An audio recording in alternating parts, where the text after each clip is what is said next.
ತುಂಗಭದ್ರಾ ಜಲಾಶಯದ crust gate ಕೊಚ್ಚಿ ಹೋದ ಪ್ರಕರಣಕ್ಕೆ ಸಂಬಂಧಪಟ್ಟಂತೆ ತ್ವರಿತಗತಿಯಲ್ಲಿ ದುರಸ್ತಿ ಕಾರ್ಯ ನಡೆಸಲಾಗ್ತಾ ಇದೆ. ತಾತ್ಕಾಲಿಕ ಗೇಟ್ ಅಳವಡಿಕೆಗೆ ಬೇಕಾದ ಎಲ್ಲ ಕೆಲಸಗಳನ್ನು ಅಲ್ಲಿ ನಿರ್ವಹಿಸಲಾಗ್ತಾ ಇದೆ. ಇನ್ಫ್ಯಾಕ್ಟ್ ಭರದಿಂದ ಸಾಗ್ತಾ ಇದೆ ಕ್ರಸ್ಟ್ ಗೇಟ್ ಅಳವಡಿಕೆ ಕಾರ್ಯ ಅನ್ನೋದರ ಮಾಹಿತಿ ಲಭ್ಯ ಆಗ್ತಾ ಇದೆ.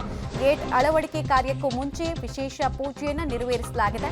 ತುಂಗಭದ್ರಾ ಜಲಾಶಯದ ಗೇಟ್ ನಂಬರ್ 19ರ ಬಳಿ ಪೂಜೆಯನ್ನು ಸಲ್ಲಿಕೆ ಮಾಡಲಾಗಿದೆ. ಯಾವುದೇ ವಿಘ್ನಗಳು ಆಗದಂತೆ ಮತ್ತು ಸವಾಲಿರೋದ್ರಿಂದ ಕ್ಲಿಷ್ಟ ಪರಿಸ್ಥಿತಿ ಇರೋದ್ರಿಂದ ಸುಗಮವಾಗಿ ಅಂದುಕೊಂಡಿದ್ದು ನೆರವೇರಲಿ ಅಂತ ಹೇಳಿ ಪೂಜೆಯನ್ನು ಮಾಡಿದ್ದಾರೆ. ಸಂಜೆ ಅಷ್ಟೊತ್ತಿಗೆ ತಾತ್ಕಾಲಿಕವಾಗಿ ಆ ಕ್ರಸ್ಟ್ ಗೇಟ್ ಅನ್ನು ಅಳವಡಿಕೆ ಮಾಡೋದಕ್ಕೆ ಅಟೆಂಪ್ಟ್ ಮಾಡ್ತಾರೆ.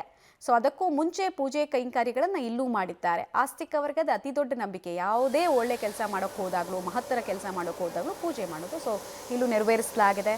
ಸಮರೋಪಾದಿಯಲ್ಲಿ ಆ ಡ್ರಾಯಿಂಗ್ಸಿಂದ ಹಿಡಿದು ಬ್ಲೂ ಪ್ರಿಂಟಿಂದ ಹಿಡಿದು ರಾ ಮೆಟೀರಿಯಲ್ಸ್ ತರಿಸ್ಕೊಳ್ಳೋದ್ರಿಂದ ಹಿಡಿದು ಎಲ್ಲವೂ ತುಂಬ ಫಟಾಫಟ್ ಅಂತ ಮಾಡ್ತಾ ಇದ್ದಾರೆ. ಡೀಟೇಲ್ಸ್ ಕೊಡ್ತಾರೆ. ಮುಖಂಡ ಕತ್ತಿ ನೇರ ಸಂಪರ್ಕದಲ್ಲಿ ಜಾಯಿನ್ ಆಗ್ತಾ ಇದ್ದಾರೆ. ಮುಖಂಡ ಕತ್ತಿ, ಪ್ರೋಗ್ರೆಸ್ ಹೇಗೆ ಸಾಗ್ತಾ ಇದೆ? ಇವತ್ತು ಸಂಜೆ ಅಷ್ಟೊತ್ತಿಗೆ ಮಾಡುವಂತಹ ಅಟೆಂಪ್ಟು ಎಷ್ಟು ಕ್ರೂಷಿಯಲ್ ಆಗಿದೆ, ಎಷ್ಟು ಹೋಪ್ಫುಲ್ ಆಗಿ ಇದ್ದಾರೆ ತಜ್ಞರು ಅಂತ?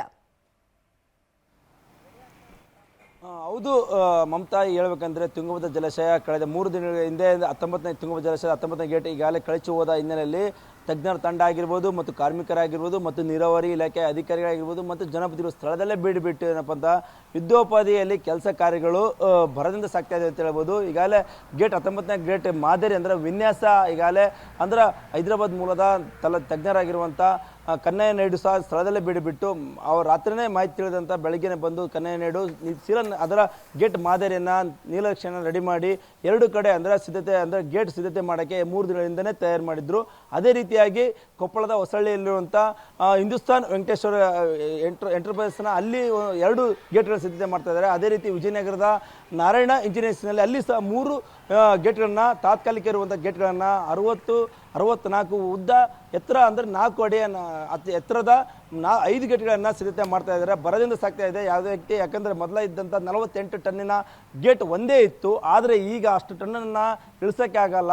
ಆ ಕಾರಣಕ್ಕಾಗಿ ಅದನ್ನು 5 ಭಾಗಗಳಾಗಿ 4 ಅಂದರೆ 64 ಉದ್ದ 4 ಅಂದರೆ ಎತ್ತರದಲ್ಲಿ ಈ ರೀತಿ 5 ಭಾಗಗಳಾಗಿ ಕ್ರೇನ್ ಮೂಲಕ ಮತ್ತು ಆ ಎಲ್ಲ ಟೆಕ್ನಿಷಿಯನ್ ಮೂಲಕ ತೆಗೆದುಕೊಂಡು ಹೋಗಿ ಎಲ್ಲ ಅಧಿಕಾರಿ ಟಿ ಬೋರ್ಡಿನ ಅಧಿಕಾರಿಗಳಾಗಿರ್ಬೋದು ಮತ್ತು ಇಂಜಿನಿಯರ್ಸ್ ಅಂದರೆ ನಾರಾಯಣ ಇಂಜಿನಿಯರ್ಸ್ ಆಗಿರ್ಬೋದು ಎಲ್ಲ ಸಿದ್ಧತೆ ಮಾಡಿದ್ದಾರೆ. ಈಗ ಆ ಕಾರಣಕ್ಕಾಗಿ ಈಗಾಗಲೇ ಈಗ ತಾನೇ ಪೂಜೆ ಸಲ್ಲಿಸಿದ್ದಾರೆ. ಪೂಜೆ ಸಲ್ಲಿಸಿ ಏನಪ್ಪಾ ಅಂದ್ರೆ ಯಾವುದೇ ರೀತಿ ವಿಘ್ನ ಬರದಂತೆ ಎಲ್ಲ ರೀತಿ ಸುಸೂತ್ರವಾಗಿ ನಡೀಲಿ ಎಂಬ ಕಾರಣಕ್ಕಾಗಿ ದೇವರ ಮೊರೆ ಹೋಗಿದ್ದಾರೆ.